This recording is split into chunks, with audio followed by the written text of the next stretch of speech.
मैं केवल एक बात कहना चाहता हूं कि अगर संभल के बारे में हम जब बात करते हैं महोदय, एक लंबा सिलसिला है इस संभल का, और अगर मैं संभल की जब चर्चा करता हूं तो संभल में कैसे माहौल खराब किया गया वहां पे। ये संभल में दंगों का जो इतिहास है 1947 से ही प्रारंभ होता है। 1947 में एक मौत होती है, 1948 में 6 लोग मारे जाते हैं, 1958 में भी दंगा होता है, 1962 में भी दंगा होता है,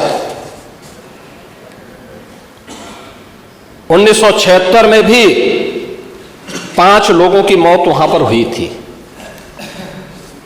और 1978 में 184 हिंदुओं को सामूहिक रूप से जला दिया गया था।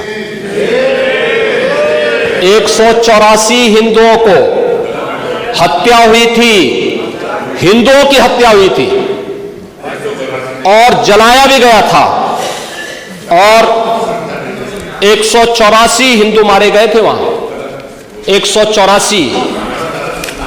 मैं वही तो कह रहा हूं ना, आप उस सच को स्वीकार नहीं करेंगे, आप उस सच्चाई को स्वीकार नहीं करेंगे, और लगातार कई महीनों तक वहां कर्फ्यू था। 1980 में फिर दंगा हुआ था, एक मृत्यु हुई। 1982 में फिर दंगा हुआ, एक मृत्यु हुई।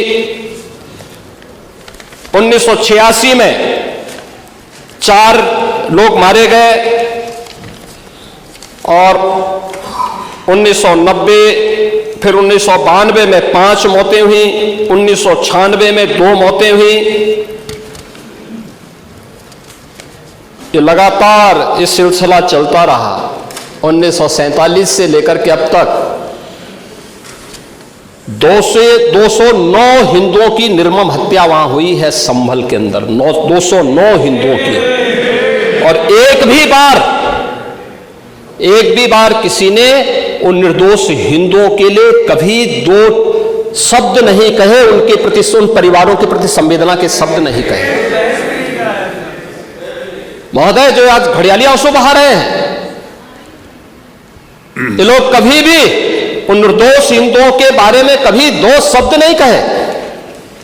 वहां पर 1978 में जो दंगा हुआ था महोदय,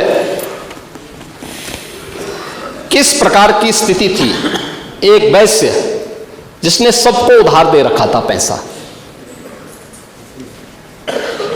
और उस बात को मानता था कि साहब मैं तो सबको पैसा देता हूं, मेरे यहां तो सब व्यवसाय के साथ जुड़े हुए हैं। अगल बगल के हिंदू दंगा होने के बाद उनके घर में इकट्ठे होते हैं।